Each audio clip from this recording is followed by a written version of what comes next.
كلنا شفنا شنو طرا في الزلازل اللي طرات في تركيا والاثار الجانبيه ديالها اللي وصلت لبلدان مجاوره بحال سوريا، والالاف ديال الضحايا اللي ماتوا وتضروا، وبزاف ديال الناس فقدوا الارواح ديالهم، وبزاف فقدوا اشياء ثمينه عندهم، حيت كاين اللي مشات ليه ايد وكاين اللي مشات ليه رجل، الله يشوف من حالهم. ولكن اللي حمقني انا هو ان هاد الاضرار كاملين ويلا الزلزال ضرب بقوه 7.5 على مقياس العزم. واو، هادشي كامل ويلا 7.5. فإلا ضرب شي زلزال بقوه 10 على مقياس العزم، شنو غادي يطرى مثلا؟ هادشي اللي غادي نعرفوا بالضبط في هاد الفيديو. اولا قبل ما نجاوبوا على السؤال ديالنا، نجي نتعرفوا على نماذج بعض الزلازل اللي طرات في المغرب وخارج المغرب، عاد نشوفوا الاضرار اللي غادي يسببها زلزال بقوه 10 على مقياس العزم. نبداو بالمثال ديال زلزال اكادير اللي كان ضرب في سنه 1960، وكان هو اكثر الزلازل فتكا وتدميرا في التاريخ المغربي، والقوه ديالو كانت فقط 5.7 على مقياس ريشتر، ولكن ما تحقرش 5.7 ديال الدرجات، حيث انه في هذا الزلزال هذا مات اكثر من 15000 واحد، يعني حوالي ثلث ديال سكان مدينه اكادير في 1960، وخلى وراه اكثر من 1200 جريح، وبقاو اكثر من 35000 شخص بدون مأوى مشردين. والخسائر ديال هذا الزلزال تقدرت ب 290 مليون دولار اللي هي تقريبا 290 مليار مغربيه.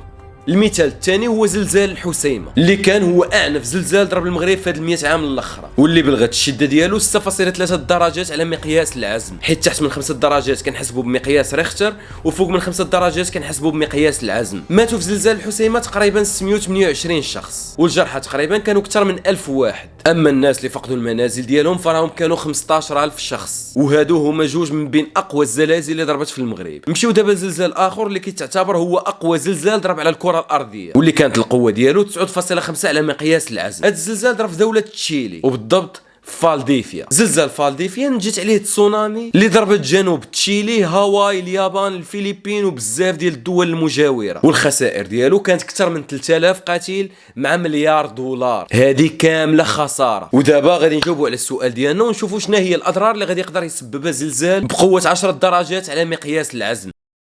اولا في المركز ديال الزلزال او من البلاصه اللي غادي يضرب فيها غادا تنتج لنا طاقه كتعادل تقريبا مليون قنبله نوويه بحال هيروشيما. نعطيكم مثال، نفترضوا ان مركز الزلزال كان في المحيط الاطلسي على بعد 200 كيلومتر من اقرب مدينه ساحليه ليه. 200 كيلومتر تقدر تبان لك مسافه اللي كبيره، ولكن التسونامي اللي غادا تنتج على هذا الزلزال غادا تغبر هذيك المدينه من الوجود. هذه ما فيهاش المناقشه. والغريب في الامر ماشي غادا تضرب غير هذيك التسونامي وغادا تحبس، ولكن غادي ينتجوا لنا زلازل اخرى وبزاف، وهادشي كامل بسبب الفعل ورد الفعل. يعني بزاف غادي يتاثروا، ماشي فقط هذوك اللي قراب للمركز ديال الزلزال. وطبقا للحسابات النظريه ما كاينش متر واحد من الارض ما غاديش يتاثر الا ضرب زلزال بقوه 10 على مقياس العزم. والعلماء كيقولوا انه ابعد نقطه على المركز ديال الزلزال الاولاني اللي القوه ديالو 10 على مقياس العزم، يعني ابعد نقطه عليه، حتى هي غادا تاثر بزلزال القوه ديالو ما كتفوقش 3.5 درجات على مقياس ريشتر. المهم كلشي غادي ياكل الدق. وفي السوايع الاولى من بعد اول ضربه ديال الزلزال غادا تبدا تبان مواجهه تسونامي اللي كبيره، واللي غادا تضرب في جميع المدن الساحليه اللي كتطل على المحيط الاطلسي، وغادي يضربوا جميع الموانئ. وبما ان اليابسه تضربات وجميع الموانئ تضربوا، فبالتالي الملاحه البحريه غادا توقف، وبالتالي العالم غادي يخسر تريليونات الدولارات، حيث الملاحه البحريه